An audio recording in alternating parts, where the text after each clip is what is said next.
लग्नानंतरचे प्रेम भाग 59. थोडा वेळ काय, सतत तुझ्यासोबतच तर असते. ऑफिसमध्ये असल्यावर तरी मला नीट काम करून देतोस का? आणि गरीब बिचारा तू. मगाशी बघितले की किचनमध्ये माझा गरीब बिचारा नवरा माझे दोन्ही हात पिठाने माखलेले पाहून कसा मला छळत होता ते. ती त्याच्यावर डोळे मोठे करत म्हणाली, ते तू तशी छान दिसतेस ना म्हणून. तो तिच्या खांद्यावर हनुवटी टेकवून म्हणाला, बरं सोड आता. ती त्याला दूर करत म्हणाली, धनू ऐक ना. काय? म्हणून तिने भुवया उंचवल्या. I want.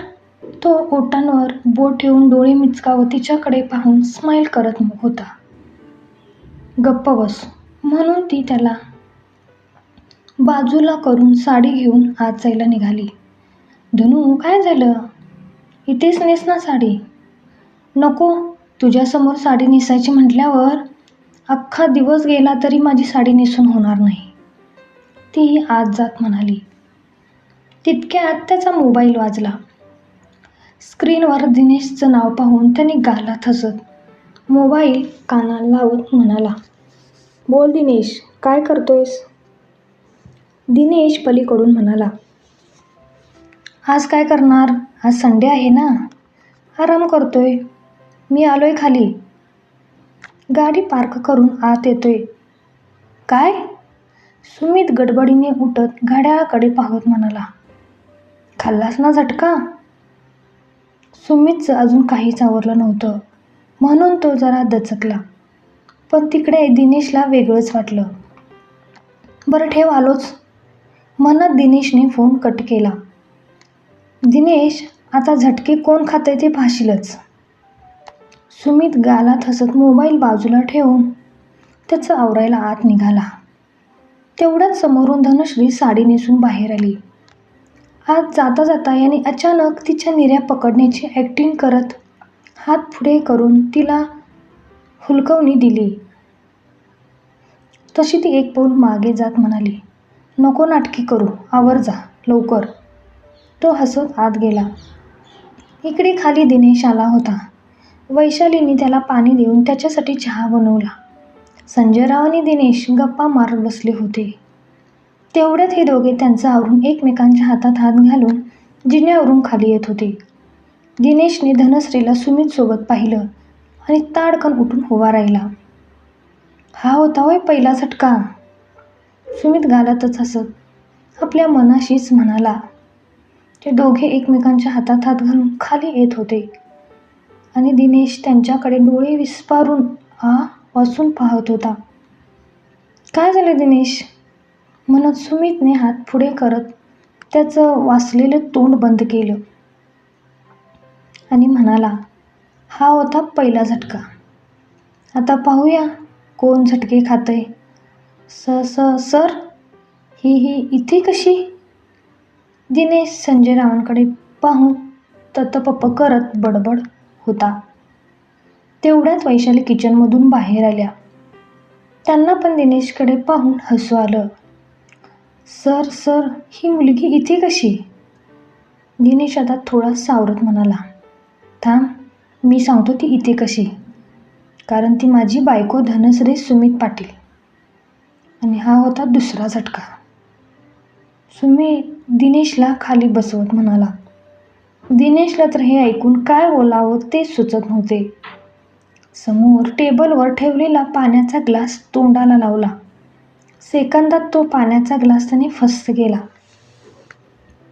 सुमित, मला नीट सांग, म्हणजे तुझं लग्न तर सुनील पटवर्धन यांची मुलगी मोहिनीशी झालं ना? मी मोहिनीला त्यांच्यासोबत 1-2 वेळा पाहिलं आहे. ही ती नाही? दिनेश एका दमात सर्व बोलला. त्यानंतर धनश्री किचनमध्ये गेली. वैशालीने आणि तिने डायनिंग टेबलवर जेवण आणून ठेवलं. आता पुढचा इतिहास तुला बाबाच सांगतील.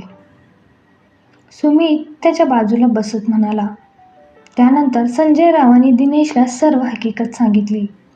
अरे पण नंतर तरी मला सांगायचं ना? दिनेश सुमितकडे पाहत म्हणाला. अरे बाबा, तुझी वहिनी माझ्यासोबत राहील की नाही? याचीच मला खात्री नव्हती. तर तुला सांगून काय करणार होतो? म्हणजे? दिनेश चकित होऊन म्हणाला. म्हणजे तुला नंतर सांगतो, आधी जेवण करूया. थांब म्हणत दिनेश उठला आणि धनश्रीच्या पुढे हात जोडत म्हणाला, वहिनी माफ करा, मी काल तुम्हाला खूप बोललो. खूप म्हणजे नाही ते बोललो. सर, असे माझ्या पुढे हात नका जोडू. तुम्हाला खरं ठाऊक असतं तर तुम्ही असे बोलला असता का? तुम्हाला काहीच माहीत नव्हतं. यात तुमचा काय दोष? नाही ते म्हणजे एवढं काय बोललास? आणि का बरं बोललास? संजयराव दिनेशकडे पाहून त्याला विचारत होते. जाऊ द्या आता, दिनेश खाली पाहत म्हणाला. मला माहीत आहे ना हा तिला काय काय बोलला. सांगू का आता? सुमित दिनेशकडे पाहत म्हणाला. सुमित जाऊ दे ना आता. दिनेश हसत म्हणाला, मी तुला नंतर बघतो. माझ्या बायकोला बोलतोयस काय? सुमित दिनेशची मस्करी करत होता. गेल्या आठवड्यापासून मला जाम मजा येते ऑफिसमध्ये. इकडे धनश्री माझ्या केबिनमध्ये यायला घाबरत होती आणि याने तिला माझ्या केबिनमध्ये 2-4 वेळा पाहिल्यामुळे तिला आणि मला पण हा ओरडत होता. सुमित मोठमोठ्याने हसत बोलत होता. दिनेशच्या मनाला मात्र धनश्रीला विनाकारण बोलल्याची खंत वाटत होती. हसत खेळत गप्पा मारत सर्वांनी जेवण केलं. त्यानंतर सुमित आणि दिनेश गप्पा मारत बसले होते. काय रे, मगाशी असा का म्हणालास की तुझी वहिनी माझ्याजवळ राहील की नाही याची खात्री नव्हती? दिनेश आठवत म्हणाला. तेवढं धनश्री पण किचनमधलं काम आवरून आली. ती बघ, ती आली, तिलाच विचार. सुमित धनश्रीकडे पाहत म्हणाला. काय? मला काय विचारायचं आहे? धनश्री तिथेच बाजूला बसत म्हणाली. हेच की, ते तू माझ्यासोबत सारखी मांजरीसारखी का भांडत होतीस ते? काय म्हणालास? धनश्री सुमितकडे पाहून डोळे मोठे करत म्हणाली. ते बघ, आता पण कशी मांजरीसारखी डोळे मोठे करून पाहते. तुला काय माहीत? इस बिल्ली को पटाने के लिए कितने पापड बेले मैंने. सुमितचा आज तिला चिडवायचा चांगलाच मूड झाला होता. तसे धनश्रीने त्याच्याकडे पाहून डोळे मोठे करत तुला नंतर बघते. दिनेश मात्र त्या दोघांची नोकझोक पाहून गालात हसत होता. तू मात्र हे लग्न बिग्न असल्या काही भानगडीत पडत बसू नकोस. आधी बायकांना मनवता जीव जातो आणि नंतर त्यांचं सगळं ऐकायला लागतं. सुमित पुढे म्हणाला. काय? तू त्यांचं ऐकतोस का? तुझंच त्यांना ऐकायला लावतोस, कोण जाणे. मी पाहिलं की गेल्या 8 दिवसात तुझं ऐकून त्या माझा उगाचच किती ओरडा खात होत्या. तुझं काही मी ऐकणार नाही बाबा. आपल्यासाठी इतरांचा ओरडा पण हसत खाणारी मला पण हवी आहे. आणि तू म्हणाला होतास की परत आल्यावर आपण तुझ्यासाठी पाहूया, आठवतंय ना? तसे तिघे पण हसायला लागले. धनश्री आज खरं तर दिनेशचं एक वेगळंच रूप पाहत होती. गेल्या आठवड्यावर एका बॉससारखं तो तिच्याशी वागत होता. पण आज सुमित सारखाच मस्त मस्करी करत हसून खेळून बोलत होता. तिला तर क्षणभर वाटलं की हा तो दिनेश नाहीच. बरं सॉरी वहिनी, मी उगाचच तुमच्यावर ओरडलो. दिनेशच्या बोलण्याने तिची विचारांची तंद्री भंग पावली. आता किती वेळा सॉरी बोलणार आहात सर? मी ते विसरून पण गेले. आणि वहिनी, मला असं सर वगैरे बोलू नका. मग काय ऑफिसमध्ये भाऊशी बोलू का? बरं ऑफिसमध्ये सर बोला. पण आता मी तुमच्या घरी आलोय ना, तर आता भाऊजी बोलला तरी चालेल. आणि तुमच्या एखाद्या मैत्रिणींनी आमची ओळख तरी करून द्या. दिनेश मिश्किल हसत म्हणाला. एवढ्या दिवस मला वशीला लावत होता, आता वहिनी भेटली की झालं सुरू. सुमित धनश्रीकडे पाहून डोळे मिचकावत म्हणाला. तुला वशीला लावून पण काय फायदा नाही. तुला आता आमचा विचार करायला कुठे वेळ आहे? स्वतःच्याच दुनियेत मशगूल आहे. ऑफिसमध्ये पण बायकोला नीट काम करून देत नाही. दिनेश सुमितला चिडवत बोलला. सुमित मात्र यावर गप्पच बसला. त्यानंतर पण बराच वेळ त्याची चेष्टा मस्करी चालू होती. थोड्या वेळाने दिनेश सर्वांचा निरोप घेऊन जायला निघाला. त्याला निरोप देऊन हे दोघे रूममध्ये आले. सुमित दिनेश एवढा मोकळ्या स्वभावाचा असेल असं मला वाटलं पण नव्हतं. किती मस्त गप्पा मारत होता तो. वर्षा आणि दिनेशची जोडी किती छान वाटेल ना, धनश्री उत्सुकतेने म्हणाली. वाटेल, पण त्याचं त्यांना फील होऊ देत नाही, तर पुन्हा फील होईपर्यंत माझ्यासारखं कोणी वाट पाहत बसणार नाही. सुमित तिची मजा घेत म्हणाला. झालास ना तू पुन्हा सुरू? ते त्याला रागीट लूक देत म्हणाली. नाही, म्हणजे मला तुला काही बोलायचं नव्हतं, पण आता ऑफिसमध्ये एकत्र काम करता करता त्यांना एकमेकांविषयी फिलिंग आल्या तर बरंच आहे ना, म्हणून म्हटलं. गप्प बस, आता नको सारवासारव करूस. धनश्री आज चेंज करायला जात म्हणाली. असू दे ना साडी, छान दिसतेस साडीवर. तो तिचा हात पकडत बोलत होता. सुमित, सोड माझा हात. मगाशी दिनेश समोर मला चिडवायला तुला मजा येत होती ना. जा, मी नाही बोलणार तुझ्याशी. आणि काय म्हणालास मगाशी? बिल्ली को पटाने के लिए पापड बेलने पडे. कसले पापड बेललेस तू? ती डोळे मोठे करत बोलत होती. मला बिल्ली म्हणालास ना? ती बेडवरची उशी त्याला फेकून मारत म्हणाली. त्याने ती पकडून पुन्हा तिच्याकडे भिरकावली. ती नेमकीच तिला लागली. पुन्हा तिने रागाने डोळे मोठे करत त्याला उशी फेकून मारली, पण त्याने परत तिचा नेम चुकवला आणि वरून तिच्यावरच हसत होता. ती पुन्हा त्याला मारण्याचा प्रयत्न करत होती, पण तो मात्र तिच्या हाताला लागत नव्हता. शेवटी थकून ती बेडवर बसली. धनू, ऐक ना, तो तिच्या जवळ येत म्हणाला. जा, मी नाही बोलणार. ती लटक्या रागात बोलली. राग तेवढ्या नाकाच्या शेंड्यावरच असतो. तो तिचं नाक ओढत बोलत. औच, दुखलं ना? ती कळवळली. धनू, ऐक ना. सॉरी ना जानू. धनू, बोल ना ग आता. रागवल्यावर छान दिसतेस म्हटलं, म्हणून सारखं काय ते रागवायचं. सोड ना आता राग, बोल ना ग. तो तिला लाडीगोडी लावत होता. ती मात्र दुसरीकडे पाहून गालातच हसत होती. थोडा वेळ शांत राहून, धनू ऐक ना ग, तो तिला जवळ घेत म्हणाला. ती हुंकार भरला. आज ना तू या साडीवर खूप सुंदर दिसतेस. तू पण आज छान दिसतोयस. ती त्याच्याकडे वळत म्हणाली. हे एक बरं आहे, तुझा राग फुर्रकन लगेच उडून जातो. तो तिच्या नाकावर नाक घासत म्हणाला. तू आहेस ना, तू म्हणवतोस एवढं छान, मग रागाची काय बिशाद आहे. ती आपले दोन्ही हात त्याच्या गळ्याभोवती गुंफत म्हणाली. तसं त्याने तिला घट्ट मिठीत घेतलं. दुसऱ्या दिवशीपासून त्याचं ऑफिसचं रुटीन सुरू झालं. आता धनश्री, वर्षाने इतर सगळ्यांनीच ऑफिसचं काम समजून घेतलं होतं. सगळे छान काम करत होते. स्वीटी मात्र सुमीच्या मागे पुढे करायची एक संधी सोडत नव्हती. धनश्री आणि वर्षा येऊन त्यांच्या कामाला लागल्या. तेवढ्यात विशू काका वर्षाच्या डेस्कजवळ येत म्हणाले. वर्षा मॅडम, तुम्हाला सरांनी केबिनमध्ये बोलवलं आहे. वर्षा दरवाजावर नॉक करून आत आली. वर्षा मॅडम, काय आहे हे? दिनेश एक फाईल वर्षाच्या समोर धरत म्हणाला. फाईल?